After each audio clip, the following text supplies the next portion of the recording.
Bismillahirrahmanirrahim. Assalamualaikum warahmatullahi wabarakatuh. Kaifa halukum?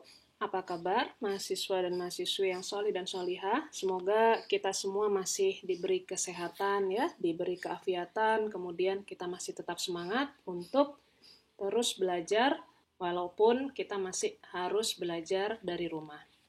Baik, hari ini kita akan belajar mengenai solusi dari sistem persamaan linier.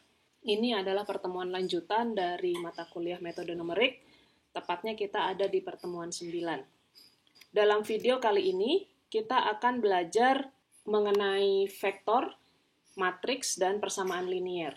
Sebelum kita melangkah lebih detail kepada solusi sistem persamaan linier, kita akan review dulu mengenai vektor, matriks, dan persamaan linier. Hai, sebelum melanjutkan video ini, silahkan klik like, share, dan berikan komentar Anda, serta subscribe jika Anda merasa channel saya bermanfaat untuk Anda. Terima kasih.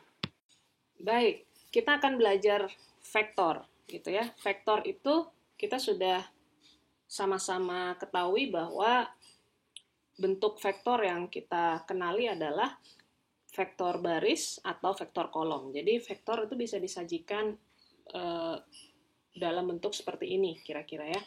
Jadi kalau horizontal, bentuknya horizontal, ya list datanya, itu kita sebut vektor baris. Kalau vertikal, kita sebutnya adalah vektor kolom. Ya, jadi yang ada di dalam vektor ini tidak lain adalah data atau bilangan yang biasanya mewakili suatu fenomena. Jadi bergantung nanti kita sedang membahas apa gitu. Kemudian untuk vektor identitas, ya, vektor identitas itu adalah vektor yang memuat bilangan 1 dan 0.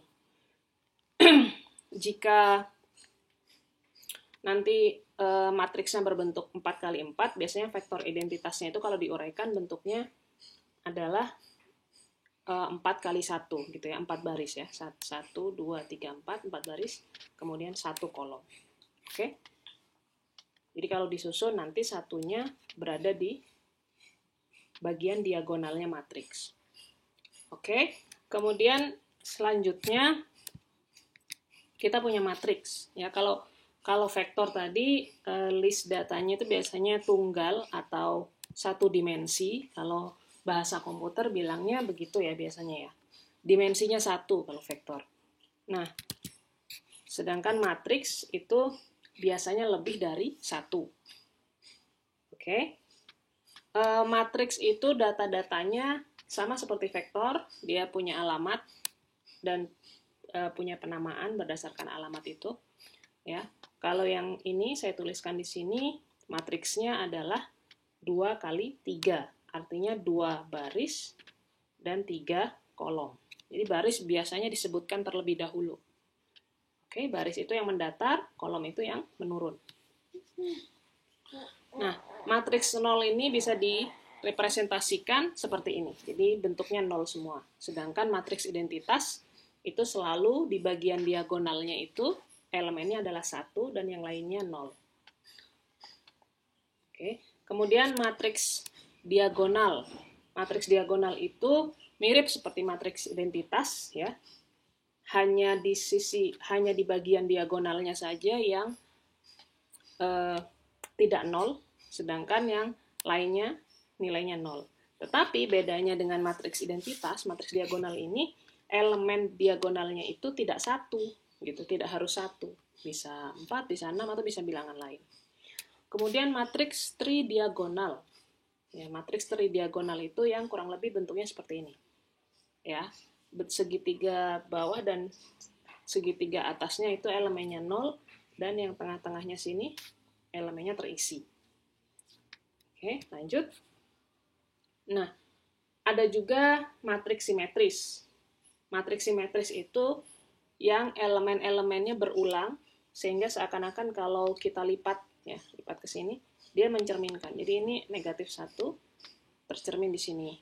Kemudian 5 juga tercermin. Cerminnya adalah diagonalnya, begitu. Gitu ya. Kemudian matriks segitiga atas. Apa yang disebut matriks segitiga atas? Adalah matriks yang bagian elemen di diagonal hingga ke atasnya, hingga ke atas diagonalnya itu ada nilainya, sedangkan di bawahnya itu bernilai 0. Oke. Ini akan penting sekali kita gunakan untuk biasanya nanti membahas solusi dari persamaan, sistem persamaan linear. Jadi Anda harus ingat bahwa matriks segitiga atas itu karakternya seperti ini. Bu, apakah elemennya harus begini? Tidak. Ya, bisa angka-angka lain. Yang penting saya ingin bilang bahwa matriks segitiga atas itu elemen-elemen yang tidak nol itu hanya berada di sisi diagonal atas saja. Gitu ya. Nah, selanjutnya determinan matriks. Ya, determinan matriks itu Anda pasti sudah belajar ya, bahkan di SMA mungkin Anda sudah dapat. Hanya biasanya di SMA berhentinya sampai di matriks 3x3 paling banyak ya.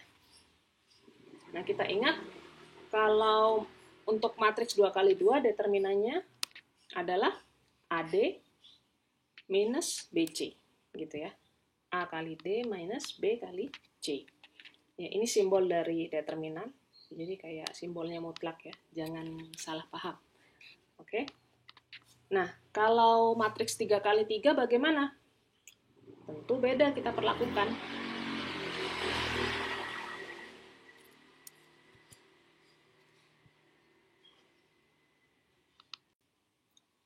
Nah, untuk determinan matriks yang berukuran 3x3, kita perlakukan secara khusus, artinya kita sudah tidak bisa lagi menggunakan cara ini.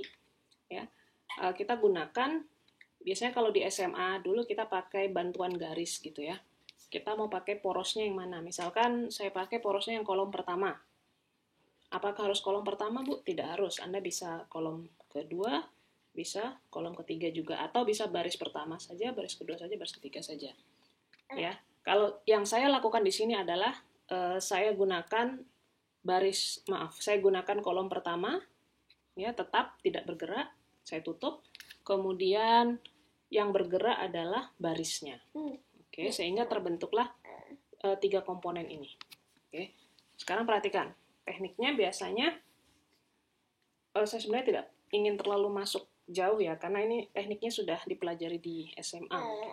Ya, coba kita tutup dulu kolom pertama dan baris pertama. Ya, garis lainnya tidak usah dilihat. Kolom pertama dan baris pertama. Maka perpotongannya 2 ya. Elemennya 2. Kita jadikan sebagai pengali. Sisanya adalah matriks yang ini, 0, 5, 5, 4. Oke, karena kita tutup ini, kita tutup itu. Perpotongannya di 2. Kemudian tandanya adalah positif. Kemudian tanda negatif berjalan. Ditutup di sini, ditutup di baris kedua. Kolom pertama, baris kedua. Dipotongnya di 1. Jadi pengalinya adalah 1, matriksnya adalah 3, negatif 1, 5, dan 4. Tandanya negatif. Oke, setelah itu tandanya positif plus kolom pertama baris ketiga. Ya, kolom pertama baris ketiga. Perpotongannya adalah negatif 1 ini, negatif 1 ya, negatifnya tidak kelihatan. Kemudian matriks sisanya adalah 3 min 1 0 5 ini. Nah, ini diapain, Bu? Ini dihitung determinannya seperti yang matriks 2x2. Jadi 2 kali 0 kali 4, 0, minus 5 kali 5, 25. Jadi minus 25. Dan seterusnya dihitung sehingga ketemu determinannya adalah negatif 82.